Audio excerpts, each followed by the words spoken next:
Out here in Oswego County today with a man that you'll know pretty well if you've been going to Brewerton and Fulton Speedways for quite some time, actually up at Can-Am as well. Fred Ling worked 2 different stints as security at the track, an 11-year stint under Harvey, and then again when Harvey took over with John White, he did it once again. So if you were a troublemaker back at Fulton Speedway and Brewerton back in the day, you probably know him a little better as well. He also works in law enforcement, but what brought me out here today, he put up a Facebook video over the weekend of him at ESTA Safety Park doing some drag racing with the car that you see behind him. That is a 70 El Camino SS. It's got a 396 in it. Freddie, how we doing, man? I haven't seen you in a while. I'm doing great, Doug. Thanks. How much fun was it to get the beast back out and have some fun at the racetrack? I was 18 again.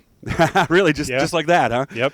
And you told me you actually, because I got really into drag racing back in when the Don Prudhomme, Don Garlitz, Shirley Muldowney, all that kind of stuff, Sox and Martin. You were one of those kids just like me? I was.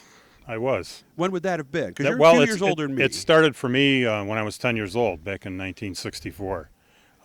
That's when I got bitten by the bug. And I used to work for my dad on a part-time basis. We used to cut trees nights and weekends. And I asked him, could you take me to the drag races instead of paying me? And he did. Good deal for him, good deal for you, right? It was awesome. Were you hooked right away? Absolutely. Absolutely. Was it ESTA that you actually went to? It was ESTA, yes. Okay. Yes. So what made you go from the 10-year-old kid who likes racing to, I got to do this? Well, when I was 18, I bought a brand new Dodge Dart Sport 340 4-speed car. That's a good place to start. At Val's Motors Dodge in Lakeland. Yeah, right by the fairgrounds. Yep. And I came home with it as a surprise to my parents, but I was working and going to school at the time. And shortly thereafter, I informed my dad I wanted to take it drag racing, and he had a fit over that. Yeah. So I took it down to Paul Serio's Auto Electric in Syracuse. He did my carburetor, he did my ignition, and I went out to ESTA and I won. Wow. And I brought home a trophy, and I showed it to my mom and dad, and I didn't know what to expect because he forbid me to do that. Uh-oh. And he was impressed, so I asked my mom and dad to go with me the following weekend, and I won again. Wow, like that, huh? Just like that, and it was almost every weekend. Now, was this bracket racing or heads up, or what was it? That was stock racing. You had stock and super stock and modified production. I raced stock. I didn't have the money to put into my car to do anything more than that. Yeah, so no aluminum intakes, no headers. Right. It had to be right out of the factory, huh? And I used to go out to Utica Rome on Saturday nights and race. That's 8th Mile, and I used to race 8th Mile at Fulton on Friday nights.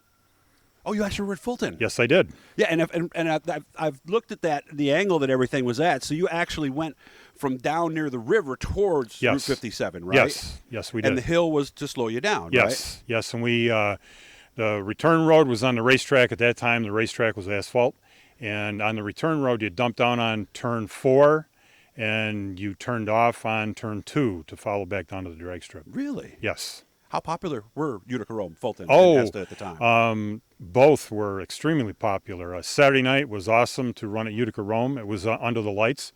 And Friday at Fulton was great. Huge crowds for back in the day. And ESTA was always Sunday like it is today? Yes. Okay. Yep. Now, Utica Rome, that's off the backstretch, kind of at an angle, isn't it, from where the track is? Yes. And you started and raced towards the track or away from the track? Away from the track. And that strip is no longer in existence. Yeah, I think some of the road is still there, isn't it? I don't know. I haven't been there since back in the day. Okay.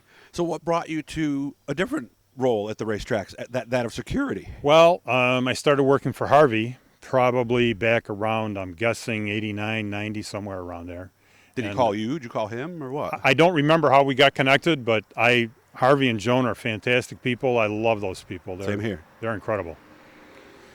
Was that, you were already working in the sheriff's or as a law enforcement? We're good. Okay. All right. Well, I'm trying to be careful. I know. We're good. I don't want to get anybody that knows me knows.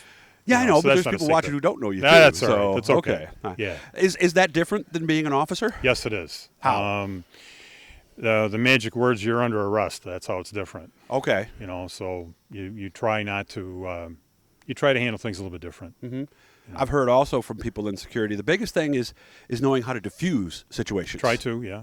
Mm-hmm. But you can't always. Can't always, huh? No. Ever have anything happen? Got a little scary there at the track, or no? Didn't get specific. Not for me. Okay, good. Yeah, because I remember the first time I saw you, and Not for me. I saw you dealing with some drunk or something, and I was like, I don't think I'd want to mess with Fred. It's all good. It's all good. And I think a lot of people felt that as well. Now, this is not the only car that he has. So what we're going to do here is I'm going to turn around here and show you some of the other stuff he has. Actually, up there is a motorcycle. Okay, that is a 98. It's an actual police motorcycle. 98 Sheriff's Patrol bike from the Reno, Nevada Sheriff's Office. All right, we're going to go around here. That is a Coronet RT, and that has a 440 in it, doesn't it? Yes, it does. What year is that? 67? 67. Okay. Do we ever race that? Not yet. Not yet. Okay. And the other one, those of you who are old Ford buffs, that is a 51, I believe, right? That's correct. And what does that have for the motor in that? That's a 'Cause flat that is 8, 239 cubic inch flathead V8. That was the standard at the time before the 312s and that stuff, right? Yes, it was. That's Okay. just prior to. So what's the significance of that car? That car is very similar to my first car I had in high school. Oh, that's the reason. Oh, yeah. Okay. Yep. Yeah, I'd love to find another 69 Firebird myself because that was actually my first car. I'd love to find one of those. So how was it on Sunday? How'd you do? It was awesome. I was fortunate that I won. I would have stayed longer, but there were several breakdowns at the track that day, and I just couldn't stay any longer. I understand. I've raced there in May and then again this last weekend, and South Butler already this year. And that's a 10th mile? 10th mile, yes. Okay. Yeah, I raced the El Camino South Butler and did very well there too. Yeah, and that's a nostalgia drag, so that's got to Yes, be a it is. different feel, right? Oh, that's awesome. I mean, they're both are. It's both exciting. Mm-hmm. And the only thing, because I had a friend of mine used to run at ESTA with his motorcycle. This was Yeah. back in the 80s. The only thing we noticed, boy, if you keep winning, it becomes an awful long day, doesn't it? It does, but that's okay. That's a good problem to have. That is a good problem to have. Okay. It is. Now, what are we planning on doing for the rest of the year? Are we going to be there weekly or when you can? No, I can't afford to be there weekly, time-wise or money-wise. I go as often as I can. My one grandson, Connor Fredericks, I let him drive this. Oh, yeah? Yeah, he Is that raced. the guy we met down the street there? No. Okay. I let him race this at South Butler. But right now he's working in New Hampshire, so he can't get back every weekend. But he'll be back again. When do they do South Butler? What night is that? It's only 4 times a year because that's it's a it? nostalgia track, yes. Okay. They had their second race Sunday, but I raced Saturday at ESTA, and I had to take care of my car before I ran it again. I understand. And they were at the Finger Lake Speed World show, too. They go there every year, and they have a couple of cars. It seems like that, because I've always said one of the coolest things about drag racing is it's a car show that you get to see them actually run. Yes. So was it like that when you made your first run? Were you Well, back to being... it was literally 40 years from the last time I raced. That It was long? at ESTA, and I took my oldest grandson for his birthday, and I was going to take him to the drag strip, and I had the El Camino. And when I pulled in, they thought I was there to race, and the lady Oh, says, you weren't originally going to do it? No, I was just taking him there to watch. And If they the heard lady this said, thing give me and said- $20, and I gave her $20, and she said, the pit shack's down there, so we did it. And off you went. We did it, and it was like I never left. Really? It came back to you that just fast? 40 years just melted away. The tree, everything, Everything. all of it came Everything. back, huh? Everything. Watching the temperature gauge, Oh, it and was- making sure all that's right. And Couldn't ask for a better time. So when are we doing it again? Do you know? I don't know. We'll see. Maybe next month. We'll see. Okay. I'm really looking forward to it. It means a lot more to me if I can have one of my grandkids with me.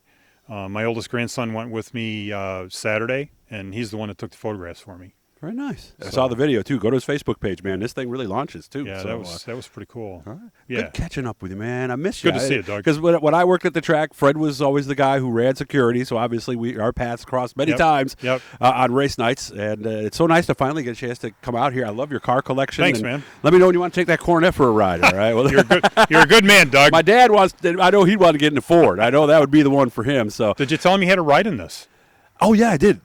He scared me a little, but I told him, "Take it easy, man. I'm one of those. I'm a nervous rider anyway. So when somebody else is driving, it doesn't matter." It's all good. We did hit our goal, guys, but we are cranking away. There's different tiers on YouTube, so keep subscribing, keep liking, hit the bell at the beginning for notifications.